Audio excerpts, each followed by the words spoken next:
Hello दोस्तों, आज मैं जो रेसिपी आपके साथ शेयर करने वाली हूँ वो है उड़द दाल के पापड़। पर ये उड़द दाल के पापड़ मैंने इंस्टेंटली बनाकर तैयार कर लिए हैं।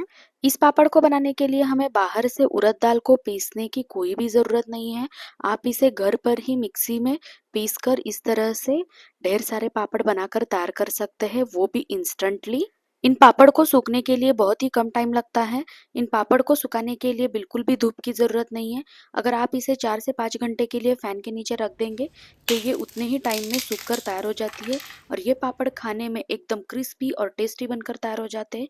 तो चलिए इसे बनाना स्टार्ट करते हैं। तो यहाँ पर मैंने 1 बाउल इतना उड़द दाल ले लिया है। आप किसी भी ब्रांड का उड़द दाल का इस्तेमाल कर सकते हैं। इस तरह के पापड़ बनाने के लिए यहाँ पर हमें बिल्कुल भी उड़द दाल को पानी से धोना नहीं है। हम यहाँ पर एक बड़ा सा कॉटन का कपड़ा ले लेंगे और उसमें इस उड़द दाल को ऐड कर लेंगे। तो यहाँ पर मैंने सारे दाल को इस कॉटन के कपड़े के ऊपर डाल दिया है और अब हम इस कपड़े से इस दाल को अच्छे से क्लीन कर लेंगे। तो हमें इस कपड़े से दाल को अच्छे से पोंछ लेना है, जिससे इसके ऊपर जो भी पाउडर वगैरह लगी रहती है वो कपड़े से निकल जाएगी। अब हम इसे थोड़ा सा पटकेंगे, जिससे जो भी इसके अंदर पाउडर वगैरह या और कुछ डर्ट वगैरह हो तो वो आसानी से चला जाएगा। तो यहाँ पर आप देख सकते हैं जैसे जैसे मैं इसे पटक रही हूँ उसके अंदर से कुछ पाउडर की तरह बाहर आ रहा है। इसका मतलब जो दाल है वो अच्छे से क्लीन हो रही है। तो यहाँ पर मुझे इसे करते हुए 3 से 4 मिनट हो चुके हैं। तो यहाँ पर अब आप देख सकते हैं जो दाल है वो अच्छे से क्लीन हो चुकी है। तो चलिए अब हम इन दालों को एक मिक्सी जार में ऐड कर लेते हैं। तो यहाँ पर मैंने एक मिक्सी जार ले लिया है और इस मिक्सी जार में अब हमने जो क्लीन करके दाल को रखा था उसे इसमें ऐड कर लेंगे।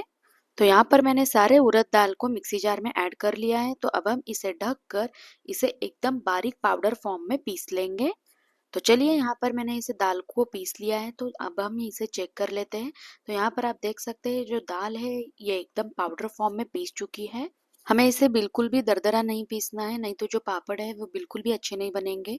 तो यहाँ पर हमें इसे एकदम बारीक पाउडर फॉर्म में ही पीस लेना है। इसके बाद पीसे हुए उड़द दाल को अब हम एक बार अच्छे से छान लेंगे। तो यहाँ पर मैंने एक छन्नी ली है। अब हम उसमें हमने जो पीस कर दाल लिया था उसे उसमें ऐड कर लेंगे और इसे एक बार अच्छे से छान लेंगे। इस तरह इसे छानने से उड़द दाल के आटे में जो भी दरदरापन होता है वो छन्नी के ऊपर ही रह जाता है और पापड़ बनाते समय हमें बिल्कुल भी दिक्कत नहीं आती। तो इसलिए हमें इसे छान कर ही लेना है। तो यहाँ पर मैंने सारे आटे को छान लिया है। तो यहाँ पर आप देख सकते हैं उड़द दाल में जो भी दरदरापन था वो छन्नी के ऊपर ही रह चुका है और नीचे प्लेट में एकदम सॉफ्ट ऐसा आटा हमें मिल चुका है। अब हम इस उड़द दाल के आटे में हाफ टी स्पून इतना सॉल्ट ऐड कर लेंगे और इसी के साथ हाफ टी स्पून इतना बेकिंग सोडा ऐड कर लेंगे। इसके बाद स्पून से आटे को अच्छे से मिक्स कर लेंगे। इससे जो भी हमने सॉल्ट और सोडा इसमें ऐड कर लिया है वो आटे के साथ अच्छे से मिक्स हो जाएगा। सारी चीज़ें अच्छे से मिक्स हो चुकी है। तो चलिए अब हम इस आटे में बीच में एक होल कर लेंगे और उसी में पानी ऐड कर लेंगे। इससे जो भी हम उसमें पानी ऐड करेंगे वो एकदम से बाहर नहीं आएगा। धीरे धीरे करके हम आटे को अच्छे से गूंथ सकेंगे। तो यहाँ पर अब हम इस होल में पानी ऐड कर लेंगे और आटे को एकदम टाइट गूंथ लेंगे। हमें एकदम टाइट आटा लगाकर तैयार करना है। आटे को बिल्कुल भी पतला नहीं करना है, नहीं तो जो पापड़ है वो बिल्कुल भी अच्छे नहीं बनेंगे। तो हमें इसे एकदम टाइट ही लगाना है। थोड़ी देर बाद आप यहाँ पर देख सकते हैं मैंने एकदम टाइट आटा गूंथ कर तैयार कर लिया है। तो चलिए अब हम इसके ऊपर थोड़ा सा ऑयल ऐड कर लेंगे और फिर से इसे 1 से 2 मिनट के लिए अच्छे से गूंथ लेंगे। तो यहाँ पर आप देख सकते हैं इसकी जो कंसिस्टेंसी है वो एकदम टाइट है। तो ठीक इसी तरह से हमें इसकी कंसिस्टेंसी रखनी है। तो यहाँ पर मैंने आटे को अच्छे से गूंथ लिया है। तो चलिए अब हम इसे ढक कर 10 से 15 मिनट के लिए साइड में रख देंगे। डो को साइड में रखे हुए 15 मिनट हो चुके हैं। तो चलिए अब हम इसे चेक कर लेते हैं। तो यहाँ पर आप देख सकते हैं जो डो है वो अच्छे से सेट हो चुका है। तो अब हम इस डो को एक बार अच्छे से कूट लेंगे। डो को कूटने से ये एकदम सॉफ्ट और उसी के साथ आटे में लचीलापन आ जाता है और इसी से जो पापड़ है वो एकदम अच्छे से बनकर तैयार हो जाते हैं।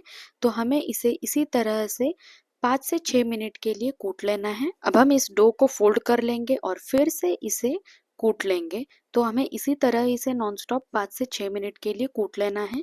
इसी से जो डो है वो एकदम सॉफ्ट बनकर तैयार हो जाएगा। तो यहाँ पर मुझे डो को कूटते हुए 5 से 6 मिनट हो चुके हैं। तो यहाँ पर आप देख सकते हैं जो डो है वो अच्छे से सेट हो चुका है और एकदम स्मूथ भी हो चुका है। तो चलिए अब हम इसकी लोइयां तोड़ लेते हैं।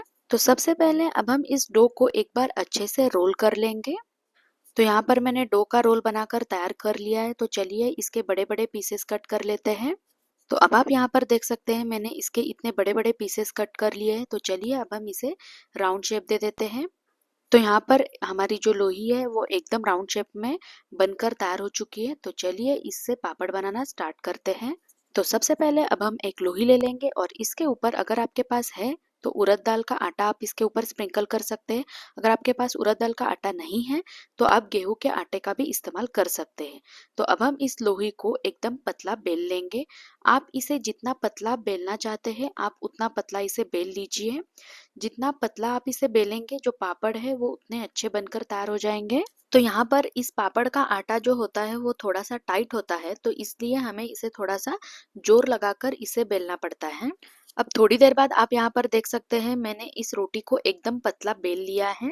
बेलने के बाद मैंने यहाँ पर एक बोल से इसे एकदम राउंड शेप के पापड़ बनाकर तैयार कर लिए हैं। आपके घर में जिस साइज का बाउल है आप उसका इस्तेमाल करके इस तरह के राउंड पापड़ बनाकर तैयार कर सकते हैं। आपको पापड़ बड़े छोटे जैसे पसंद है आप उस तरह का बोल या और कुछ प्लेट का इस्तेमाल कर कर आप पापड़ का शेप दे सकते हैं। तो यहाँ पर आप पापड़ का थिकनेस देख सकते हैं। मैंने यहाँ पर एकदम पतले पतले पापड़ बेलकर तैयार कर लिए हैं। तो यहाँ पर आप एक बात का हमेशा ध्यान रखिए, जो पापड़ है हमें एकदम पतले ही बेलने हैं, इनको बिल्कुल भी मोटा नहीं रखना है। तो चलिए इसी तरह हम बाकी के भी पापड़ बनाकर तैयार कर लेंगे। तो यहाँ पर मैंने सारे पापड़ को बनाकर इस तरह के कॉटन के कपड़े पर उन्हें सुखाने के लिए डाल दिया है। आप इसे फैन के नीचे 4 से 5 घंटे में भी सुखा सकते हैं। इन्हें बिल्कुल भी धूप में सुखाने की जरूरत नहीं है, ये जल्दी से ही सूख कर तैयार हो जाते हैं। 1 कप उड़द दाल से यहाँ पर मेरे 40 पापड़ बनकर तैयार हो चुके हैं। तो ये देखिए यहाँ पर हमारे जो उड़द दाल के पापड़ है वो सूख कर तैयार हो चुके हैं। मैंने इन्हें बिल्कुल भी धूप में नहीं सुखाया है, 4 से 5 घंटे में ही ये फैन के नीचे इतने अच्छे से सूख चुके हैं। आप इसे जितना पतला बेल लेंगे वो उतने जल्दी से ही सूखेंगे। तो यहाँ पर आप ध्यान रखिए इन्हें बिल्कुल भी मोटा नहीं रखना है। आपसे जितना पतला बेला जाता है आप उतना उसे पतला बेल लीजिए। ये उड़द दाल के पापड़ पतला होने के कारण 5 से 10 सेकेंड में ही फ्राई होकर तैयार हो जाते हैं। आप इसे बिल्कुल भी डार्क ब्राउन होने तक मत फ्राई कीजिए, हल्का सा ब्राउन कलर आ जाए तभी इसे तेल में से निकाल लीजिए, नहीं तो इनका जो टेस्ट है वो हल्का सा कड़वा लगना स्टार्ट होता है। तो इसीलिए हल्का सा ब्राउन कलर आने तक ही हमें पापड़ को फ्राई कर लेना है। तो इसी तरह से मैंने कुछ पापड़ फ्राई करके यहाँ पर लिए हैं। तो ठीक इसी तरह से हल्का सा ब्राउन कलर आने तक हमें इसे फ्राई कर लेना है। ये पापड़ खाने में एकदम टेस्टी और सुपर क्रिस्पी बनकर तैयार हो जाते हैं, वो भी बिना किसी झंझट। 1 कप उड़द दाल से ढेर सारे पापड़ बनकर तैयार हो जाते हैं। तो आप भी मेरे तरीके से एक बार ये उड़द दाल के पापड़ जरूर बनाकर देखिए, ये आपको बहुत पसंद आएंगे। अगर आपको मेरी वीडियो अच्छी लगे तो लाइक शेयर सब्सक्राइब जरूर कीजिए। बाय।